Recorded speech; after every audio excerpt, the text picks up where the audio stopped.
Previously on the Acolyte, we got the Star Wars equivalent of 50 Shades of Grey that Leslie Headland said had to happen. He begins to undress, revealing a prominent scar on his well-toned back. He steps forward, with the sunlight accentuating his taut muscles. This was also the newest character motivation update.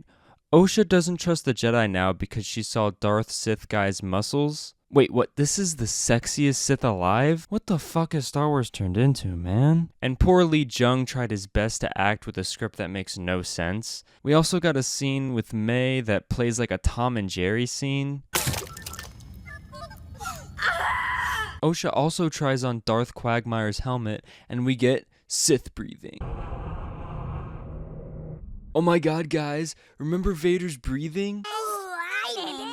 Also, apparently his helmet changes the way we think about Darth Vader because of the whole... So a sensory deprivation headpiece. Just stay away from the original trilogy, please. You guys have no business being anywhere near it. So back to the present. Wait, so back to the past? Okay. We start off with the Wookiee Jedi using a metal detector, and the Jedi are searching for a vergence in the Force. Because this planet didn't have life and now it does? But can't they do this from space? In A New Hope, we get told... Hold your fire. There's no life forms. So can't they pick up whatever life forms they're looking for from space, rather than have a Wookiee boy use tech from Radio Shack? No, you fool. We're following orders. We were told to comb the desert, so we're combing it. Found anything yet? Nothing yet, sir. I mean, this is basically what they're doing the whole episode. Also, the vergence in the Force thing comes from Qui-Gon in The Phantom Menace. I've encountered a vergence in the Force. Both Jedi and witches use the Force, so wouldn't either of them be able to sense the disturbance in the Force of their presence or something? But I digress. After the Jedi are done being archaeologists, they group up at the campfire where Torben is homesick and he wants to go back to his PS5. And I want to go home to Coruscant. They then give us a definition of a vergence in the Force. A concentration of Force energy centered around a location. But in The Phantom Menace, they say... Located around a person? Maybe I'm just nitpicking here, but oh well. Sol is then sent out to find more plants, I guess, but then he encounters the children, and he starts stalking them behind a tree. Why don't you have a seat? I just need to get home. I'm not doing the show. Go ahead and take a seat. But I'm not going to do this. Take a seat right over there. Sol sneaks into the witch's palace, base, coven, whatever. He sneaks in and we get to rewatch episode 3. Seriously, $180 million on a show that runs for 4 hours and we're basically rewatching the same thing? Okay. Sol goes back to the Jedi group. Also, what's up with this show and its ADR? What if the girls are in danger? Dara wants to report to the Jedi Council, and Sol says they're gonna do something tonight. But you have a few hours, why not just call them in the meantime? But of course, the writers have no sense of time. It's time to stop! It's time to stop, okay? The Jedi interrupt the cult thingy just like in episode 3, except this time we get to see what Witch Lady did to Torben's head, and what the hell is this dialogue? You wish to return to Coruscant. Your master denies you. I would not keep you from what you want. I would always let you have what you need. What the f does that mean, Kobe Bryant? So basically the idea that the writers want to portray is that the witch gets in Torben's mind and coaxes him into wanting to leave more than he already does, as he said earlier. But master, my PS5 is on Coruscant. The Jedi leave the fortress or whatever and get back to the ship. Sol mentions he has a connection with Osha and fears for her safety. So I guess the Jedi are now Child Protective Services? So what, they were doing a wellness check on the witch's palace or fortress or whatever? Andara and Sol argue about the children, and every character in the show has no conviction or principles that they're willing to stand by for more than 20 seconds before someone convinces them of the opposite. They have the emotional and logical depth of a SpongeBob character.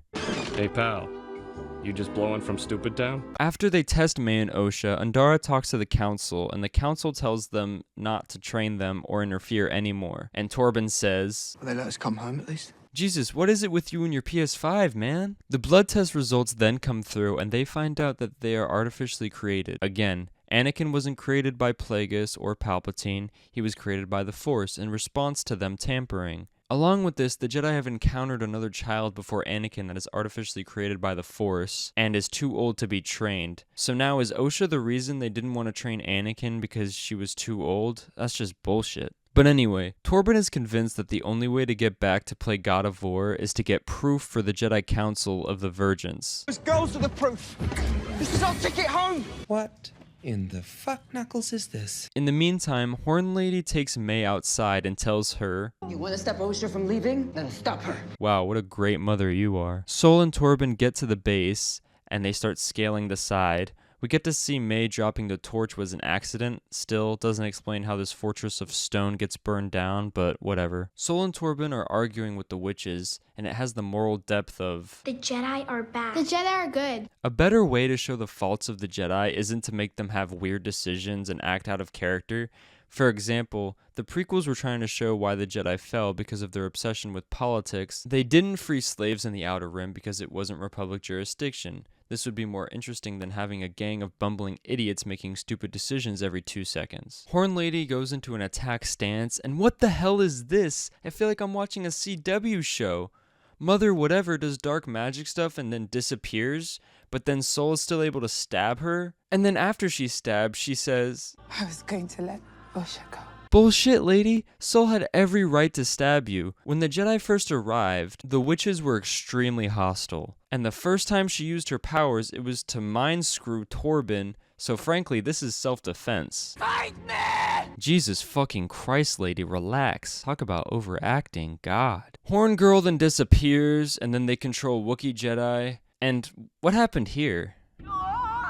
Also, what is this swing? What is he going for here? They need to start showing Jedi blocking force pushes or pulls, because every time in this show someone uses the force on another character, it works. So that just begs the question, why not use the force 24/7? After Kalnaka force pulls Torben and pins him into the wall, he goes to kill him, and somehow his wrist at a weird angle is still enough to stop a Wookiee's full strength, but whatever. Sol comes in and grabs Kalnaka's arm, but why doesn't he just come in and do what Andara's about to do? After Andara does this, the witches just die?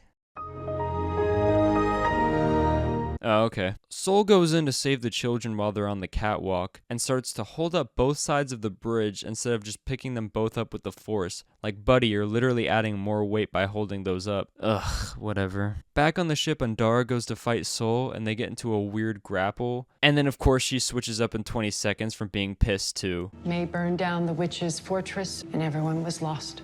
The characters in this show are just plot devices. They don't even have actual character, and none of them have values that get challenged. They just switch up on a dime, in the last episode with Osha and May being an example. If this show's goal was to be critical of the Jedi, they need to have them act like Jedi first, and second, focus on what the prequels showed and how they're flawed. Instead, they just make them bumbling idiots that don't make the decisions that Jedi would actually do. But that's all I got for this one. Thank you guys for watching, and peace out. Well, that's just lazy writing.